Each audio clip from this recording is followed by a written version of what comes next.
This podcast is brought to you by Triathlon Coaching, where we help triathletes and cyclists like you train smarter to race faster. I'm your host, Gerard Donnelly, and on my left is former Australian Ironman Champion and head coach of Triathlon Coaching, Gerard Donnelly. It was the 2006 World Cup final, Italy versus France. It's the most watched sporting event in the world. The pressure of an entire country weighs on the 11 players that take to the pitch of each team. The captain of France, Zinedine Zidane, steps up as captain to take a penalty for his country. These are kicks that these players have taken thousands of times in their life, yet over and over we see the best players in the world choke, freeze up, and miss the penalty shot. But what did Zidane do? With the entire world watching, he strolls to the spot and casually chips the ball in one of the riskiest style shots you can see in a final. The confidence it takes to do that in a World Cup final is immeasurable. So what separates athletes like this? How can Michael Jordan hit the game winner in the final second 28 times in his career? How is it that Serena Williams is the only player to win 3 Grand Slams coming from match point down? What do athletes like this do differently? Today, we're going to discuss the 9 traits of specifically endurance athletes that make them successful. As always, please remember the athlete's unwritten rule. If you enjoy our podcast and find them helpful, the best thing you can do for us is share the podcast on your social media or to another endurance athlete who you think might like it. And of course, this episode is brought to you by our proud sponsor, Giant Australia. For all your Giant bike, training, and racing needs, ride life, ride Giant. Dad, welcome back to another episode, starting with our normal first segment. What are you grateful for? Great topic, and as I say this a lot, I'm really looking forward to this one. There's a lot to really get out of yours and my discussion on this one. You should say to me one day, I'm not really looking forward to this topic. Well, actually, Anne, this is a good topic. My gratitude, actually, just this morning, I got a text message from one of our athletes, and he just wanted to text me to say how much he loved a past episode that he went back and re-listened to, and he said that he was swelling up with emotion listening to it again the second time, and he just wanted to send a message to say thank you for creating that opportunity to move me emotionally, and it just so motivated me to train for this week. So yeah, I'm really grateful for feedback like that, and if we're having an effect on people, I think we're achieving the goal of what we set about to do with this podcast.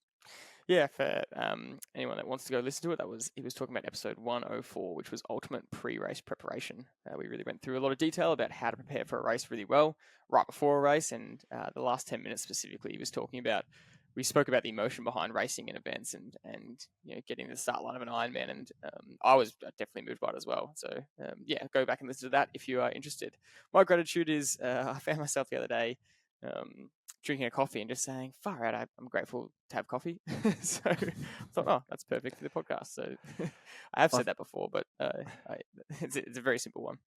I find it hilarious because I just don't drink coffee. So yeah. I love the fact that people really look forward to their coffee at any part of the day. I think that's fantastic. The irony, Dad, we've spoken about this before, but on our kitchen, Mum has some artwork, and I think it says something along the lines of smile and coffee. Smile and a coffee is the perfect day, or something like that. I don't know if you know the exact wording. And I would always look at that growing up because I never drank coffee and just think that's so silly. How can coffee be one of the best parts of your day? But alas, as you've gotten older and I've started to enjoy it more, I agree with Mum. So I still think it's silly. It's great. A quick what's caught your attention today, because we've got a lot to talk about with 9 traits of successful athletes. But the big news in the triathlon world is the PTO announced their tour, which has been much spoken about in the off season about what they're going to do this year and the competition between PTO and Ironman, really leveling up their prize purse for athletes and trying to create a really awesome tour experience to create some great competition and great viewing, which I really think is going to happen. And they announced that it's an 8-race series over the year, and athletes, if they want to compete for the prize money, must do 4 races throughout the year plus the grand final, which is their version of the World Championships, which is really epic. And what the hype they've created is awesome, and they've gotten basically the top 20 female athletes in the world all agree to sign up to the series, and they got most of the male athletes they wanted, but the male category was a bit more split, as there's still a lot of athletes that want to focus on the Ironman World Championships at Kona and all the Ironman races, and there's a few athletes who can step up from Olympic distance to half Ironman, but they're focused on Paris this year. So Not their female field is absolutely stacked, the male not so much. But regardless, it's very exciting, and there's been a lot spoken about. We don't want to go into it in full detail, but from our perspective, we can't wait to see how the athletes manage the season. They manage the training load, they manage the race load, what their training preparation is going to be, because a lot of athletes just put out all their training blocks relatively openly online now. How are they going to peak multiple times throughout the year? How are they going to stack their races? What are their race tactics going to be when they're racing each other so regularly? This just doesn't happen as much in previous years, where athletes are lining up against the same field over and over. It normally just happens at the big races like the US Open or the European Open or the World Champs. And so to have it over a series means we might actually see some different tactics being employed, and how our athletes manage it, I'm really excited to see. There's so much going on. We've got PTO now, we've got Ironman, we've got Challenge. They're just three of the major companies who are running events. And in the pro field, this has almost created a situation where there's actually now too many races, which is a great situation if you're an up-and-coming pro who's just breaking in. The possibility that you could go to a race, and this just happened on the weekend here in Australia, Ironman Tasmania, the pro field depth was really small amount of athletes. The quality was unbelievable. There were some great athletes in the race. Cam Worth, for one, being a local Tasmanian, back for that race, and it was just made me think that you can't race every race. And I know the PTO have said there's 8 races and you must do 4. There will be a lot of athletes who will only be doing 4, the minimum, to qualify.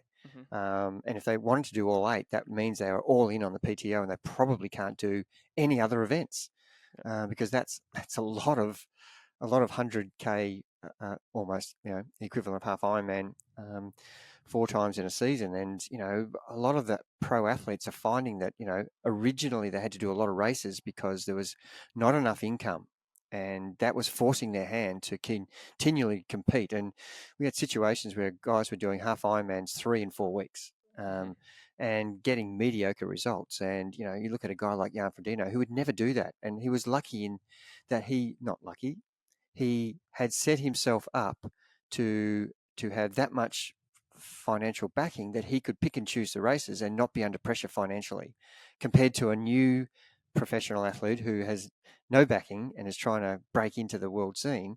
They're wanting to compete at races that are going to give them the most value in terms of income and the opportunity to get on the podium. And so they're going to select races where the field is probably not as strong, and that's not a criticism. That's just a reality and a fact. And a year like this, where the Olympic Games is on, the triathlon, and we've got the World Championships in Kona and in Nice for the women, and the World Championships in Kona only comes around now every second year for the male and female. So the guys who are still have that passion for Kona, the dream of winning Kona, which has always been the ultimate race in triathlon history in the last 40 years. That event has been the ultimate. To win in Kona is the biggest deal you can do as a triathlete, in my opinion. So guys are going to probably be a little bit conflicted as to, I really want to be part of the PTO, but my dream has always been Kona, and there's so much clashing here, and it's also an Olympic Games year, and we're finding so many athletes are being torn from event to event, and they'll have to really think very clearly about how they select their programs so that they can actually peak properly and get the best out of it. And the last thing I want to say is, most people want to be measured on the biggest stage, and the biggest stage would be the World Championships or the Olympic Games in your chosen sport. And so, all these other races are really important for income, for notoriety, for announcing yourself as a serious contender. But there are, 1 or 2 main races that you would really want to be racing against the best in. And all the other races, you're there to do as well as you can and probably get the income that you need to survive as a professional. But the key races, the championship races, such as the Olympics and the World Championships, they're the days where you want to race everybody. They're the days when you want to see where you are against the very best and have everybody compete at the one time. And I think that still stands for most pro athletes. They want to do well in other races, but the key ones is where they want to be measured against the best. Yeah, totally. And it's just the nature of being a pro athlete is you have to take money into consideration. And that they do want to go to the world champs or go to the grand final of the PTO and win that. But it also, they have to think about things financially, because unless you're in the top half a dozen or so of athletes, your prize purse could be pretty small year on year. And we see that with a lot of athletes being pretty open about their income. And a lot of the time, travel expenses and training expenses to be in the sport is quite high. And so, yeah, it's this funny, complex situation of decision making around how many races can I actually do, what's going to be my best chance of getting a good income, plus, what about if I just, my goal is to be world champion, and I want to go all in on that for the fact that I just love triathlon and that's the dream. So, a lot of factors at play here, and we're keen to see how the year unfolds. Moving into today's topic, and 9 traits of successful athletes. As I said, specifically, we're focusing on endurance athletes here, and what we see and what we know of, and what we've interviewed people with, what we see, what we hear about all athletes. We've compiled what we think are 9 of the best traits of the most successful athletes, and what you can apply to yourself to help yourself improve and get more out of yourself. And point number 1, I want to come out with a bit of a bang here, and this is a quote that I absolutely love. I think just applies overall, and this is what the pros get right and often the non-pros get wrong. And the quote is, "There's nothing special about high performers. They just have a set of habits, practices, and mindsets that individually aren't particularly groundbreaking, but when they're added together and compounded over a long period of time, result in the phenomenon of excellence." And I think that is just a great starting point for this. Is a lot of people might hear a list like this or see this kind of headline and think, oh, what's the secret sauce here? And I think overall, that is probably the key part, is the best athletes are able to just do the key fundamentals over and over again until they become special. Not that the fundamentals themselves are necessarily special. Great starting point. Doing the very average to the best of your ability is a good summary. And if you just consistently turn up each day, like we've said many times on the podcast, doesn't matter how good, bad, or mediocre the program is, if you keep turning up, you will improve, you will get better. But the elite guys, they're just doing that day in, day out. They're actually not doing anything special. They're doing what they're required to get them ready for their event. And doing a lot of things very well will eventually add up to a lot of good components in your day-to-day training preparation for the race that you're embarking on. And that's the point of that whole quote, is doing a lot of things very well. And we talk about, oh geez, I had a fantastic session. It was a breakthrough session. I was out of my skin. I just smashed it. And then not doing much after that, missing a few here and there, and thinking that one session is going to be the be all and end all of this month's training. In fact, while you're sitting on your laurels almost about how well that session went and how great a day you had, the guy who's actually going to do well on race day is done 4 or 5 sessions, just very well, and he's still ahead of you, and that's the thing that I'm trying to get across to a lot of people with coaching, is just turn up each day and be in the zone of what the requirements are for today's session, and get that done well, and you'll have a great release of chemical positivity from your brain if you have the mindset of, it's not about what happens in 3 months' time, it's about what happens each day. And once you start to concentrate on the important things about what's going to happen today, you get a great sense of accomplishment, of achievement, that you've actually done one piece of the puzzle that's going to make up the full end up solution to the jigsaw puzzle. Just keep putting one piece in each day, and that's actually going to get you the big result, which is what we're all aiming for at the end of the day. Yeah, and if you look at the Norwegian example, the notorious final session they did before Gustav won the World Champs at Kona a couple of years ago, and Christian was second, and social media blew up because they loaded onto their Strava their final big hit out, and it was, I can't remember exactly, it was either 7, 10, or 12 days out from Kona, and they basically did an Ironman at race pace, and they split it up over, I think they did a 4K swim broken up a little bit. 3 1K efforts. They did 360K or 350K bike efforts, and they almost ran a marathon at race pace, and it was a blistering session. And that's an example of what we're saying, is that they don't do those sessions very often. They do all the work leading up to that point, and then they do one good session like that, and that's for them proof of what they can do. But they weren't doing that every week for 2 years leading up, trying to do the most groundbreaking session of all time. They'd done the work to get there, and then that's just their final evidence. So yeah, it's really interesting to look at. Point number 2 is this is really key for performing well, is having self-awareness. Now, what does that mean? That's for athletes. That's knowing when to push hard and knowing when to back off. So talk us through the difference between these two things, because it's a really hard balance to get right. Yeah, and I find the motivated athlete is probably the hardest athlete to coach, because every session they want to be the high achiever. And that's great. That's a really good mindset to have. You're trying to get the best out of yourself every single session. And we just said that in point number 1. That's our goal. But there's going to be times where you actually have to get a very good understanding of where you physically are in terms of fatigue. And that takes a lot to be self-aware that I'm struggling a little bit today, and understanding all the factors that you could use to contribute to making that decision. And we know that people have got aura rings and all of these outside metrics that'll help us to understand what these measuring tools have identified that our body is at the moment.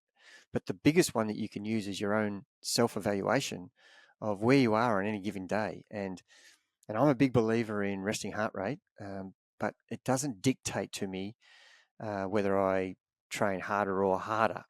It dictates to me that there is something going on.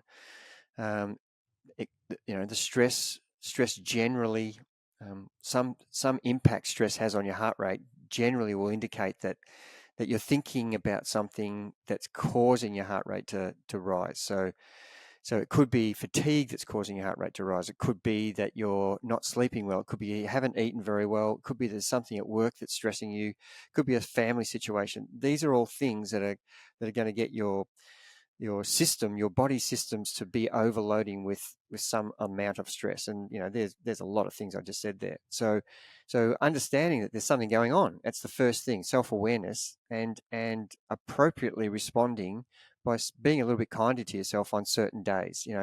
Maybe Tuesday, Thursday, and Saturday are my key days, so I need to be a little bit less excitable on the Monday, Wednesday, Friday, Sunday, so that I can actually still really do well on the days that count. And I think that comes to self-awareness. If you're not aware that there's things going on in your body and you just keep pushing hard every day, you actually end up deteriorating with your performance rather than improving. And I think it's a hard one to master, because it takes experience, and you don't get that in the first month of you starting. I'm going to do a 70.3, or I'm going to do a half marathon, or I'm going to do an epic road race, and I'm just starting my training program. You don't have a lot of self-awareness about how you're going to feel. So the people who've been doing it a long time have a lot of understanding of, when they're feeling like this, this is a sign that I just need to take it easier. And I think knowing when to take it easy and when to push is a really good trait to have, that'll enable you to be a really quality athlete. Yeah, it is such a fine line, because you would say that most endurance athletes don't have a problem with pushing themselves hard, but you can get complacent and you can kind of go through the motions a bit and just be not pushing hard enough sometimes. And then exactly what we said about point 1 is, very rarely should you be pushing so hard that you overdo it. Most pro athletes will tell you there aren't many sessions where they're emptying the well and that they're way overdoing it. For most pro athletes, it's a matter of how hard can they train without crossing that line of getting injured, sick, and ruining their consistency. So yeah, it is a fine line, and there are times when you go to the well and completely empty it, but you've got to know exactly when that is, and that's why that self-awareness point is so key, and it's a trait of a really successful athlete. So point number 3 is, next level of that is having very well planned attention to detail. So what do you mean by this? Yeah, and I look at some of the examples that we have in our coaching group, and one that we've talked to on this podcast, Julian Painter was an Olympian in 1992 Atlanta Games for the 5K on the track, and now he's turned himself into an Australian champion bike rider.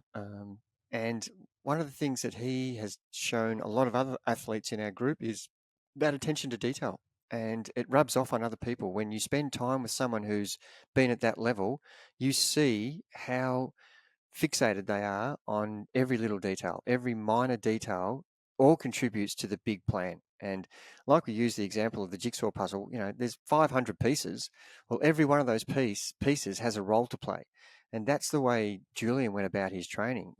He was meticulous in knowing what session was coming up, what the requirements of the session were well before, at the start of the week, he was looking at every session and summing up, how he was going to execute that, what time of day he was going to do it, what other things he had on his weekly schedule with work and with family, and making sure that he was sleeping well for certain days where he knew that it was going to be a tough day. He had his nutrition, honed in, and he had all the pieces in play, and that's what attention to detail is getting a lot of things well organized so that you can actually master the goal of the session, and not going off on a tangent and saying, oh look, I actually ended up running with a couple of mates, and they were doing this, so instead of me doing my tempo run today, I just went and did that hard session with them, and then I backed up the next day and did another hard session, and then the third day I didn't feel so good, so I couldn't actually do the requirements of that session. And that's someone who's just going off on a tangent and not being disciplined enough to stay in the confines of what we're trying to do. And that's almost like you're not trusting the process, not trusting the program. And we know that that if you buy into the program, you will get the most out of it. If your mindset is, I trust this program, I know it works, and don't deviate from that. There are, of course, times where you can go and do what I just said, but the next day has to change. And when you don't adjust because you've made a decision about something on one day, that's what attention to detail is also about, is not just resuming the program even though you haven't done the session properly on the day that it was required.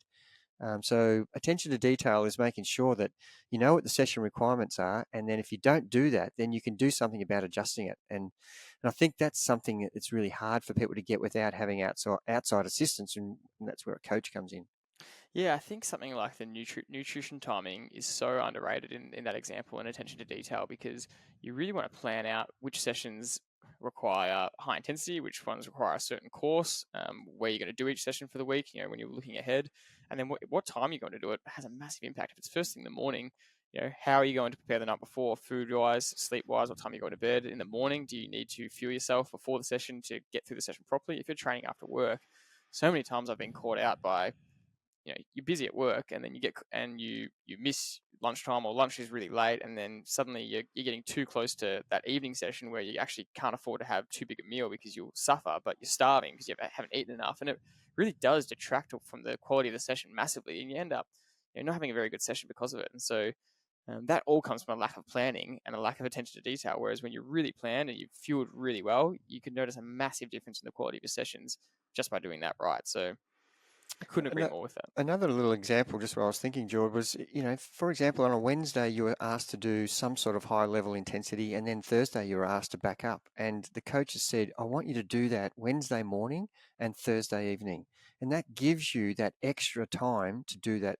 That's an example of, okay, I've got 2 hard sessions on Wednesday, Thursday, and you just go, okay, I always train in the morning, so I'll just do that Wednesday morning, and I'll just do that Thursday morning. Or someone has messed up their planning and they do that hard session Wednesday night, and then they wake up, I normally train Thursday morning, so they do it within an 8-hour period, as compared to the first example where it's Wednesday morning to Thursday night, and that's what's that, 40 hours, 36 hours different. That has a huge impact on the performance that you can do in those 2 sessions, and that's what attention to detail is. Next one is one we want to go into a bit of detail with, and it is having a high level of self-belief and confidence. And I would akin this to, having a healthy amount of narcissism. And you do see this in pro athletes, and as a pro athlete, you have to be relatively self-assured, but a little bit self-absorbed to get the most out of yourself. And full narcissism obviously isn't great, but you do have to have that quiet confidence in your ability to handle situations, handle challenges, and get through them. It's one of the biggest issues I have as a coach is instilling in some of the athletes who are not that confident and don't have that self-belief. And then I have a whole group of others who are actually overconfident and have way too big ego in terms of what they actually think they can do. And then we have everybody in the middle. And so the ones who are lacking the self-belief, I love helping them because it's really easy to assure people with really good evidence-based information. For example, if I'm saying to someone they could run, let's take you. You wanted to run a PB, and you just did that on Saturday's local park run, trying to break 16 minutes, and you've done 16:05 to 16:30 more than 10 times, and your goal is to get under that 16 minutes. And it's not a physical thing. It's probably more a confidence thing and a self-belief that, if you do something a little bit different and start to, believe in what your goal is, so I can get under 16 minutes, you'll more than likely achieve it. There will be a high possibility that you won't, but if you stay with the same belief that I'm a 16:05 or 16:10 and I can't do any better than that, you will stay there. You won't improve. And here you were on the weekend running a 15:59. And they're great examples of, you're fit enough, you've done the training, but you just didn't believe that you were capable of that extra percent. And, once you've achieved that, you could talk to this, but all of a sudden you're going, I should have been able to do that before, because it was just a matter of, just believing I could do it. You have to do the work, obviously, the training, but when you've done the training, I just had a conversation with myself and I said, why have I got this? I didn't realize how much of a belief it was, but why have I got this unconscious belief that I can't go into 16 minutes? I just realized it was something that was there that I hadn't really paid attention to. And once I asked myself that, I said, that's ridiculous. Just have a crack. And if you blow up, sure, then you have a crack at it again another time. But it really does make a big difference when you say to yourself, no, that's what I'm going for, and I'm going all out at it. Because it should theoretically be possible. So because you've done the work. So someone that I think is really the A-class example of that is Lucy Charles Barkley. You watch all her content, and the way she talks and the way she carries herself in training and the vocabulary she uses on herself, how she refers to herself constantly as a world-class athlete and I want to be world champion. And she just says it over and over. And it's just the gold standard example of having self-belief and confidence in yourself, and not delusional confidence, and not delusional self-belief, but just she's constantly reinforcing those beliefs in herself that it comes out in her training, it comes out in her racing. I think it's someone to really model. I want to add, I was watching a YouTube video on Christian Blumenfeld, and it was a training session, and what he did was what I talked about in one of our podcasts, I think in the first 20 or 30 episodes that we did 4 years ago. And I was talking about tapering for the biggest event of that particular time in my life. And I remember running through Sherbrooke Forest, and at the end of the forest, when I come out of the forest, there's bollards there to stop cars from going onto the trails.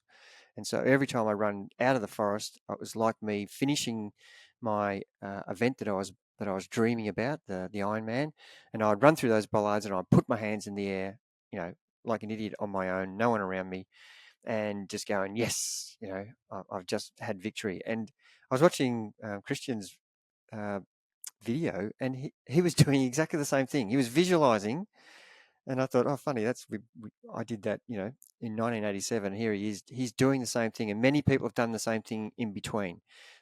Having that self-belief that if you're thinking about the victory and you're doing all the work, then start believing it. And if you do all the work and you go into that race with a lack of confidence and self-belief, you'll probably not achieve the goal. And I think that that should hit home. If you start thinking like a winner, you're more than likely going to be a winner. Your self-talk matters way more than a lot of people give credit for, and we think that little comments to ourselves, like in my example, it wasn't even that conscious until I brought it to my own awareness that I just thought, oh, maybe I'll hit 16:05 to 16:15, or people would say to you, "What are you aiming for this weekend?" And conservatively, I would just say, "Oh, I'm hoping for low 16s," and that's just a wrong thing to say, because your self-talk matters. Instead, you need to be saying over and over, "No, I'm aiming to break 16 minutes." And one little tactic I did to help myself was I made a video on it and put it out on our page publicly, and I was just a little trick to myself to say, "Well, no, that's my goal. That's what I'm aiming for." But I did with a group of mates on the weekend. We did a virtual reality gaming thing where you go to this center and you all put virtual reality headsets on and you play these games against each other. It was awesome fun. And virtual reality is a ridiculous example of how the brain works. And your brain, once you put the virtual reality goggles on, you are in this world, and everything around you seems just as real as normal. But you're not. You're in a room and you're hooked up to a headset, and you've got like a little harness on so people don't run through a wall or something, because it happens a lot of the time. And that's because your brain can't compute the difference between the virtual reality world and your eyes are seeing what they see in front of you, and it looks like reality, even though you're in space and we're on this moon planet and we had to complete this challenge, and we were shooting aliens with guns. Your brain still thinks it's real. Logically, it's not real. And the weirdest experience happened in the game where we had to walk across this platform, and it was, if you fell off, you died in the game. But as you're walking across this platform bridge, which is 10,000 meters high in space, and you look down below you, and your heart sinks like you're looking over the edge of a building. Even though you are so aware you're in a game, you're wearing a virtual reality headset. When you look down, it's the same experience as if you were on top of a building looking down. Your body actually can't compute the difference of what's reality and what's not. And I played a game with myself, and I thought, I'm just going to jump off for the fun of it, and even if my character dies in the game. And my body seriously hesitated for me to jump off. It was so hard for me to step out off the ledge. And because when I was looking down, my body went to fight or flight response because it didn't actually know the difference. And that experience absolutely astounded me, because I'm just saying to myself, just jump. It's not real. You're in a room, like you take the headset off. But my body, it took everything I had to jump off this ledge. And that is just such a key example of the self-talk you use and the way you talk to yourself is really important, because your brain is listening to everything that you're saying and perceiving. And so I think that just shows how underestimated this self-belief and self-confidence can be. I want to talk about two things. I know we're stuck on this point for a bit here, but this is really important, I think. The placebo, and I want to talk about going one step further with you. I've done this many times. I've been on planks up high on buildings, and it's only, I don't know, 6 inches wide. And when that plank is on the ground and I walk across that plank with no problem whatsoever, I have no anxiety. I walk across that plank. The minute I put it in the air, my whole anxiety level is as extreme, and it's just my brain telling me to self-preservation, to this is a risky act that you're doing. You need to think very clearly. But when it's on the ground, the plank's on the ground, I can just walk across that plank with no fear whatsoever. And that is the example of what you're talking about. And the second thing I want to talk about was, there's been so many examples of double-blind tests where the actual experimenting person and the people in the experiment have been given drugs that are meant to have some effect, and then drugs that have got sugar in it. So there's two types of instructions going on, and even the experimenters don't know who has, because that could influence the participants as well. If the experimenting people know, at the end of the experiment, the people who have been on the sugar drug are sometimes getting the same improvement, whether it's testing for headaches or whether it's testing for anything you can think of, where all these double-blind tests are being held around the world in science labs everywhere. The placebo effect is sometimes equal or better than the actual drug itself. So giving someone the thought that they might be on a medication that's going to improve something, if they believe that, they will actually have improvement. And I just think that is an example of what we're talking about. If you believe in it enough yourself, your highly level of belief will allow you to improve to a point that you want to. Yeah, so those tests are especially interesting when the experimenters do intervene and they purposely tell the placebo group that you're taking the drug to help you improve, so you should see big improvement here, and they just plant that in, and then lo and behold, that actually happens. The placebo effect is still, I think, one of the most underrated things in science. It's just incredible how it's showing scientific proof of exactly what we're talking about, just how powerful the brain is. And I mean, we could go on for countless studies. There's serious examples of people improve better from illness when they see a doctor that they know, like, and trust, compared to a doctor that is potentially cold, or they don't like them, or they don't trust them, even if the doctor prescribes the exact same treatment. It's just that they believe the Doctor A is going to help them more than Dr. B, even if the treatment is exactly the same. And so, yeah, we could go down this rabbit hole forever, but the placebo effect is wild, but it just shows how important your self-talk is. And that brings us to the next point, which is, successful athletes are mentally very strong. And this is slightly different to self-belief and confidence. What do you mean by mentally strong or mentally, quote-unquote, tough?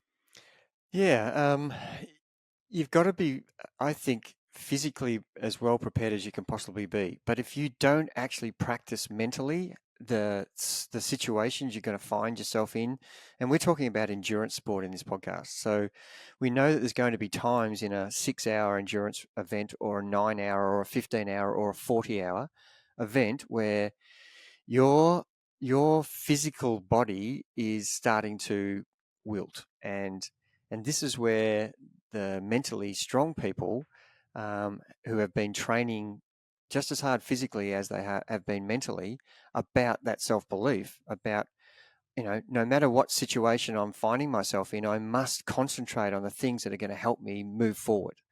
And that's the mental strength that we're trying to get our athletes to think about is, if you have this practiced idea that, in a training session where it's starting to get hard, you don't always take the easy option. So in any training session, when it's going to be a hard day's session, and you know that it's going to be hard, this is an example of what you should be doing. Physically you're going to be stressed, and so I'm trying to say to our athletes, be mentally ready for this, so that when it does get hard, you are up for it, and you're not going to take the easy option, which is, oh, it's getting a bit harder now, I'll just make it a little bit easier so that I can get through the session.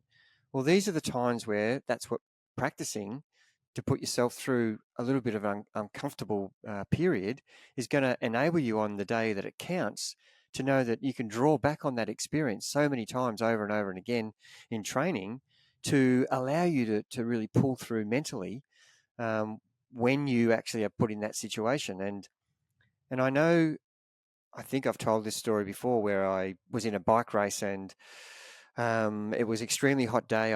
I absolutely overheated and dehydrated, so much so that I fell off the bike, fainted off the bike, and don't remember much about it. And that was a really silly thing probably to do at the time, but it just, on reflection, it just made me realize how determined mentally I was to continue no matter what was happening to me physically. And I'm sure that was the training effect that I'd done in so many of my training sessions. And I'm not talking about running through brick walls, and I'm talking about when it gets hard, that you don't take the soft option, and that's a practice session. Mentally, geez, it's getting hard, but you use strategies to get yourself through the next 5 minutes. Okay, if I can just hold this cadence, or if I can just hold this running pace, if I can get through the next 30 seconds, and then, keep breathing, keep concentrating on my pedal stroke if I'm riding, it's going to be over soon. I've just got to get the next 30 seconds. They're little tactics that you can do all the time to get you used to dealing with, uncomfortableness that's going to happen. It is going to happen in an endurance race. It's not an intensity uncomfortable. It's a fatiguing physical, Rachel talked about it in her podcast, at the 30th hour, when she just wanted to lie down and go to sleep. Yeah.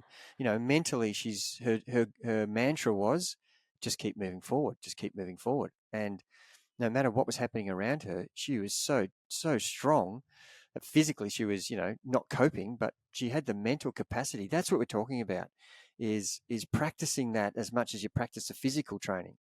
I would say your example was a great one of you are so ingrained to push through that even unconsciously, when you're not even consciously aware of you do it, your unconscious still decided that that was what needed to happen. That you needed to get to the finish. So that for me is an example of that was your mental decision going into the race. If this is the outcome I want, and you were going for that no matter what. And the most successful athletes do it all the time. They don't shy away from the challenge. When the challenge is there, they step up and they say, "I want it to come down to me," and often it's like the quarterback saying, "Give me the ball," and they would rather them take the shot at it, have a go, and then fail, than rather not try. And some people would rather not try because the pressure is too much. But the most successful athletes want to take on the challenge and the race, regardless of the outcome. They just want to have a crack at it. And some people will shy away from a tough race or a tough challenge because, they're going to let the nerves or the doubt get over them. And one key example, we love using sporting examples, but in the Aussie Rules Football Grand Final last year, it was coming down to the wire in the last 5 minutes of the game, and one of the teams was a goal down, and the best players go into the centre for the restart of the game, and the captain of the team that was a goal down was walking back to the centre, and one of the best young players in the competition, it's his second year in the comp, was walking to the centre as well, and he kind of said to the captain, "Oh, do you want me to leave here? Do you want to bring someone else in because it's a really important part of the game?" And the captain just looked at him and said, "Are you joking? Like this is where we win the game. This is where we win the final, and you don't want to be in here." He said, "Kind of pull your head in, get in here, and let's win this." And they went down and scored a goal and ended up winning the game. And for me, that just shows unbelievable belief from that captain. And it's a young player and he's inexperienced, but he's just said, "No, this is our chance to win the game, and I want it on our shoulders. I don't want to give that responsibility to any other player." And I just absolutely love that. Yeah, there's so many examples in team sports, like penalty shootouts in soccer, where Mm. you have to be really mentally tough to cast aside the pressure that the World Cup soccer penalty shootout, far out. It doesn't get any bigger than that. Olympic Games, the world's everywhere where the world is actually watching how you stand up or fall down in certain situations. You got to be pretty mentally resilient to cast aside all of the things that are creating the pressure, and concentrate on the things that and that's what mental toughness is. Concentrating on the things that are going to allow you to perform. And that's the sort of person you want to be yourself, where you don't, as you said earlier, you don't want to shy away from a tough situation. You want to step up and go, yeah, I'm capable of doing that. And in an endurance event where we're talking about, you want to have that trait that no matter how tough it is physically, you're mentally strong enough to work your way through whatever the difficultness of the situation you find yourself in. Which is a perfect segue to the next point, which is be process driven, not outcome driven. And that's what successful athletes do. They just focus on the process. So how do they get through the pressure of a penalty shootout? How do they get through the pressure of the last shot of the game? Is they just follow the process they've done thousands of times, and they don't think about that end result. And we have spoken about this a lot on the podcast. It's trusting the process, and there's so many examples of that. But you can trust the process when you've done it 1,000 times in practice, and so you know it works, and then you don't have to worry about the outcome. And yeah, that's what these players do. Routine is really good thing to be practicing. Routine allows you to be process driven and allows you to concentrate on the things that are important. And I talk about that in our pre-race discussions with our athletes before their big events. I talk about being in the moment, and that's what routine does. Routine gives you a structure to concentrate on what's actually happening. And I have used the example of a soccer player who has to take a penalty kick, and he puts the ball down. He knows all the pressures on him. If they score, they win. If he misses, they lose. And that's as simple as that is. All he needs to concentrate on is not that. He needs to put that out of his mind. If I score, I win. If I don't score, we lose. That is the process that he needs to get rid of. The process he needs is, my routine is, I put the ball down, I go back 10 steps, I run in at this angle, I strike my foot on the inside, exactly where I know I've done it 400 times in training, and I follow through with the best follow through that I can aiming at the left-hand side of the actual goals. If he does all those things well and the goalkeeper saves it, there's nothing more he can do.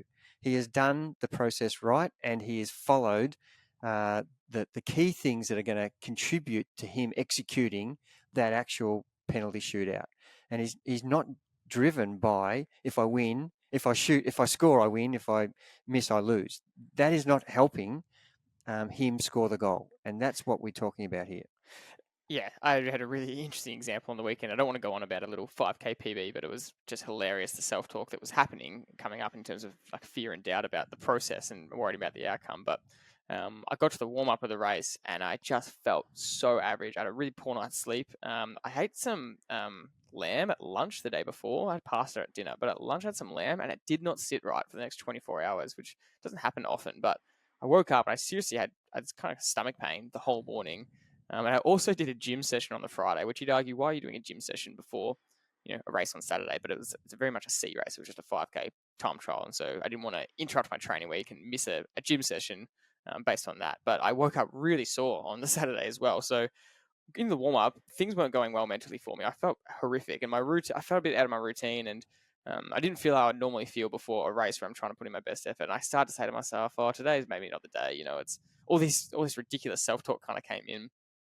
And I just said to myself, shut the fuck up, toughen up a little bit. And you don't have to have this perfect warm up routine to race as hard as you can. And again, it's trusting the process. The work's all been done. Just because I don't feel 100% on top of everything doesn't mean that should stop you from performing well. And it was a great example of, for myself, that things don't have to be perfectly in line and all the ducks have to be in order to put out a good effort. Yeah, it's a great example. And look, I look at some of the best coaches in team sports around the world. And, from an Australian point of view, we've got one particular coach, Ange Postecoglou, who's been very successful locally here in Australia as a football soccer coach. And he's gone overseas to Asia and as, everywhere he goes, his team that he coaches wins the championship. And there aren't too many coaches that can do that. And now he's gone from Asia and he's gone to the next level, which is in the Scottish Championship. And he's taken one of the famous clubs, Celtic, who we're big supporters of, to two championships in a row when they were, probably on their knees when he came and took over. So it's not like he took over a winning team. And then now he's gone to Tottenham Hotspur, which is one of the biggest English clubs in the UK. And, he's up there in the top 4 positions right now, and I'm sure he's learning a lot. But one of the reporters asked him, are you hoping to get some trophies? And he said in his typical Ange way, I can show you a whole shelf of trophies that I've won.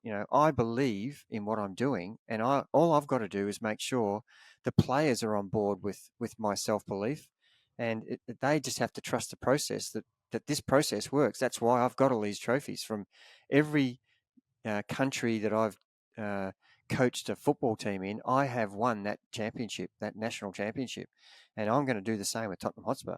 And that confidence and that trusting in the process is what he gets his players to buy into, and that's why they are successful, because he's done that so well. He's got them based on that process driven, where trust this process and we will get this result.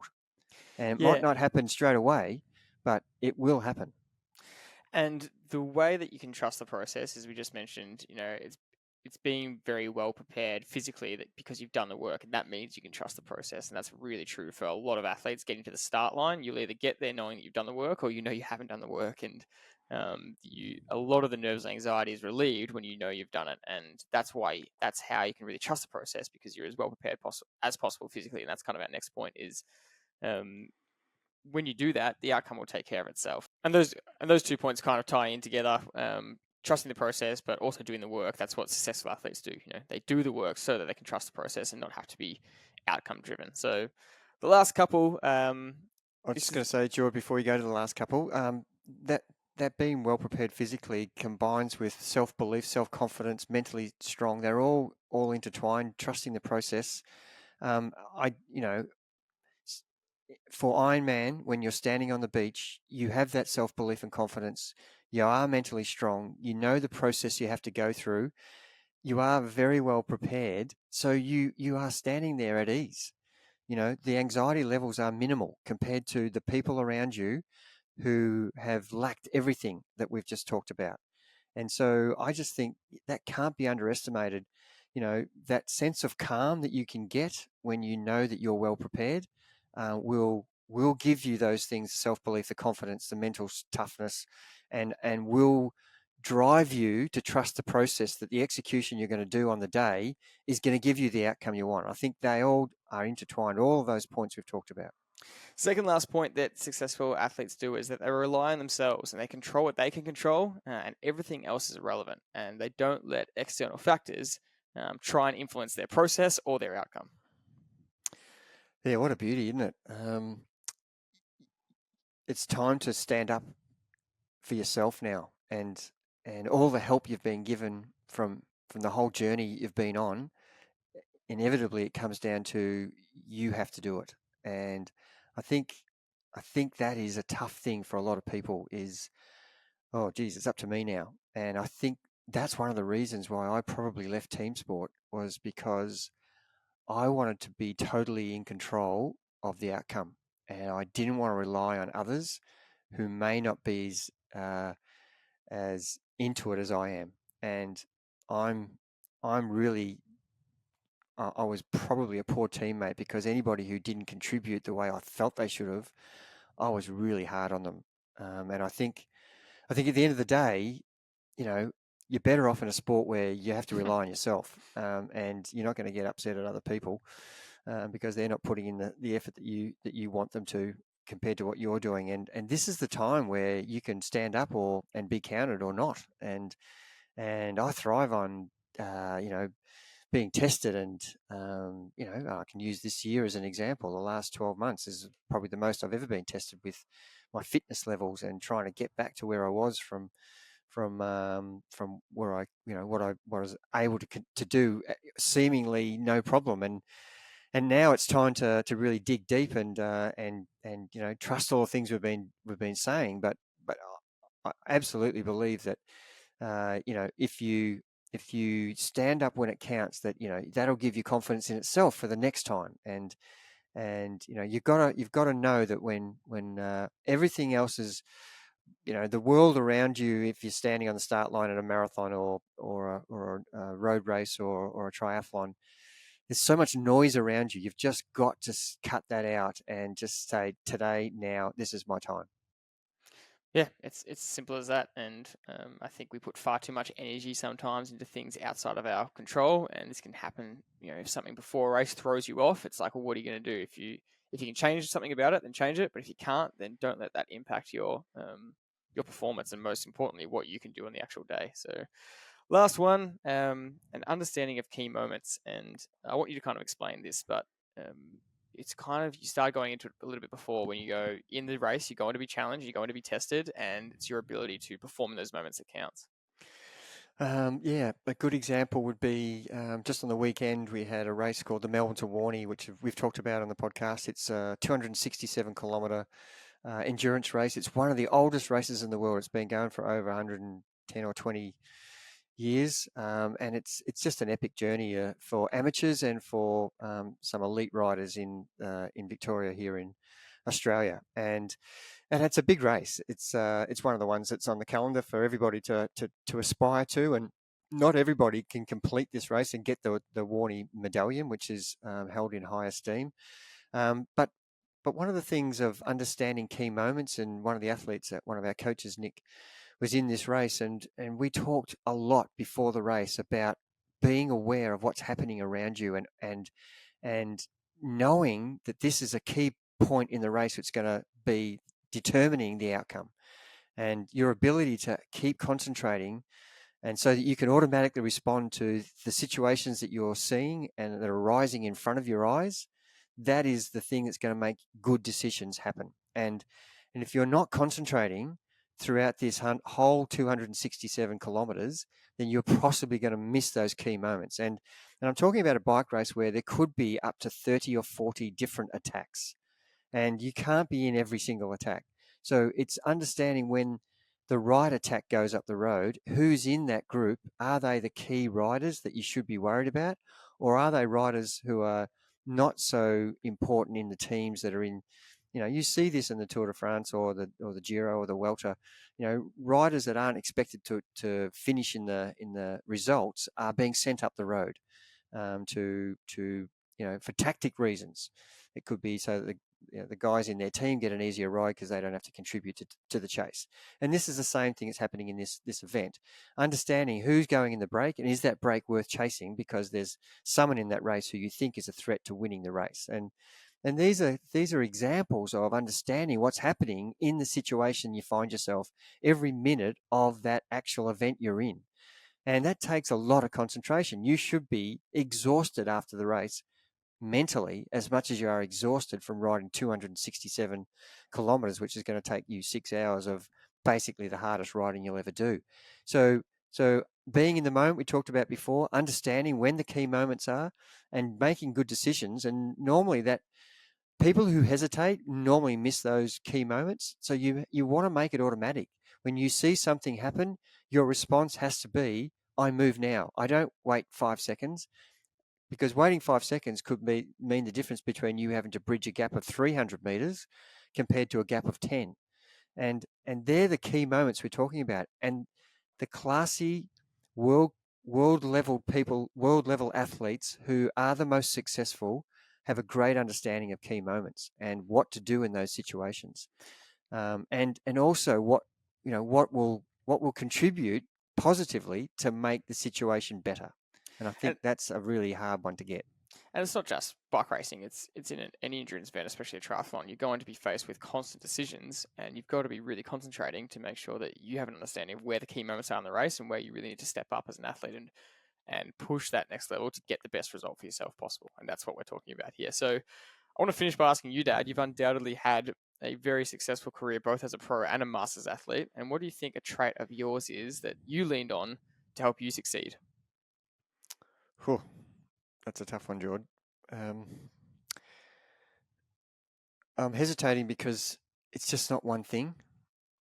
There's so many things that contribute to it. So I kind of want to maybe mention a few things that would be helpful to people who are really looking for the golden nugget. And there's never one golden nugget. So it's a lot of little coins that I'm throwing into that one golden nugget here. And I think preparation probably should be at the top.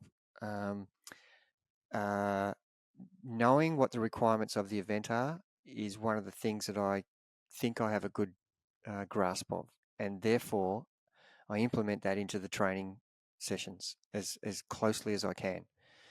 The second thing I do well, I have done well in the past, is I've gained great confidence from those experiences in those races.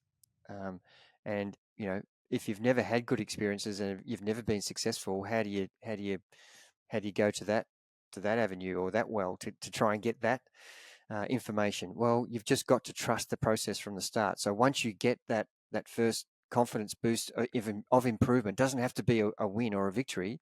It's just that you achieve something that you thought you couldn't do before. Get many of those situations in training, in B races, C races, gain confidence in those situations so that when it comes to the important day, you backed yourself in with the right preparation. Now you've got confidence that you can actually execute the way you should be. And, no matter what the situation I found myself in, I know that I can work it out. That would be a third thing that I think I do okay at.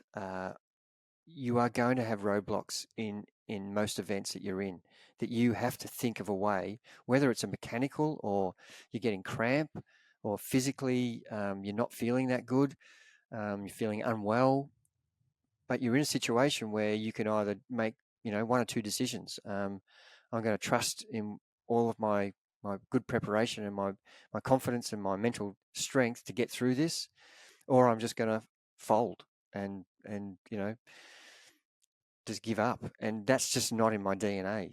It's just not part of who I am. And I think that unwavering confidence in my ability to perform is going to be the one thing that stands out, I think. And then I'm absolutely got a self-belief in the processes that I've done before. I know they work, just like the Ange Postecoglou example. A successful formula you try to refine every time you come to a new campaign. You learn from the experiences you've had previously, and they're all in your kit bag. They're all the things that you can use when it counts. And so, backing yourself in is almost arrogant, but you have to have that. Otherwise, you're going to be the same athlete time and time again. So you have to do something different. If the situation has been that you've multiple seconds, thirds, fifths, tenths, but you just haven't cracked that one victory, it only takes that one victory, and the next time you can do it. And why is that? That's just a mental state that we have in our DNA that we don't believe it until we actually do it. And that shouldn't be the case. You should be aspiring to that victory, even though you haven't achieved it before. Because if you don't aspire to that, like we said before, it won't happen anyway. You've got to believe that it can happen. And if you're in that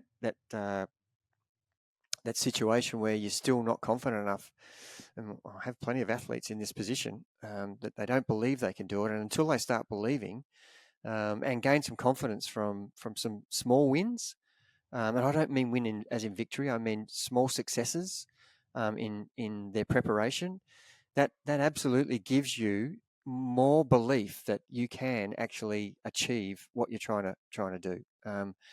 I know an example I would use is one of our athletes is an unbelievably successful time trialer. And when he first came to us, he was a really fit, really well-rounded bike rider, but he had no success as a time trialer or as a road racer or as a criterium, but really, really doing well all the time. And the difference that we instilled in him was training differently and then executing differently. And then all of a sudden, in a time trial situation, he started to improve. He started to win races. He started to improve his speed. He started to improve his power. And then that converted into starting to win races. And it's got to a situation now where he doesn't lose any time trials. And, he's probably lost one time trial in the last 5 years. And you would think that would make him trust that he could do that in a criterium or a road race. And I want to use this example because I know that this athlete, once he starts to get confidence and belief that he can do this just equally as well in a time trial as he can do in a road race or a criterium, and he will start to be successful. And it's just a matter of time. And there's a whole lot of things that go into that to make that success work. But in a time trial, you're only relying on yourself. And there's really no other tactics except you executing properly. Whereas in a criterium or a road race, there's your physical fitness, which is really strong for this athlete, but the tactics is where he needs to have confidence in. And I think that's one thing that I have done very well, and you're quite good at that too, Jordy. I don't understand why you can all of a sudden go into a race situation, find yourself in the break. You're really good at understanding when the key moment is, and that's what we've been talking about in this whole. What are the key traits? You do that very well in an event that you're not experienced in, yet you have that unwavering self-belief that's the moment I need to be there. And I think that backing yourself in and having confidence is something that takes time, and eventually, if you believe it enough, you will have that trait.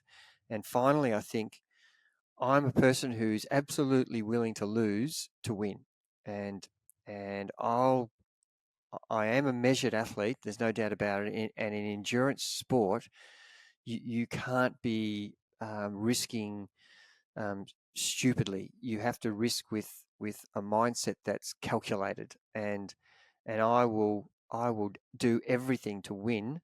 And if that means risking out of my comfort zone and possibly losing because of it, I'll do that. And I'm very happy to risk to a certain point. And if that risk becomes too great, the fact that I'm going to lose, well, I'm prepared to wear that because my goal is to get the best outcome I can.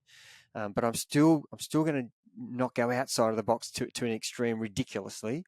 I'm going to try to push myself to a point where, if it means that I'm going to actually blow up, then I'm willing to do that. That's actually one bonus trait you notice in yourself. I notice in you and a lot of successful athletes is the willing to lose it factor is they don't see losses as failures. They see it as learnings. And that's a really, really key trait, I think, is if a race doesn't go to plan, the most successful athletes learn from it and grow and get better because of it and choose, okay, well, that didn't work. What do we learn for next time? Whereas the non-successful people tend to go in their shell after that or lose confidence. And that is a really key difference. So massive episode today. We probably didn't expect to go this long as always, but it's really an interesting topic to talk about and to look at pro athletes and see what the best ones do and how they approach things mentally. So that's it for this episode. Thanks always for listening, and we'll see you on the next one.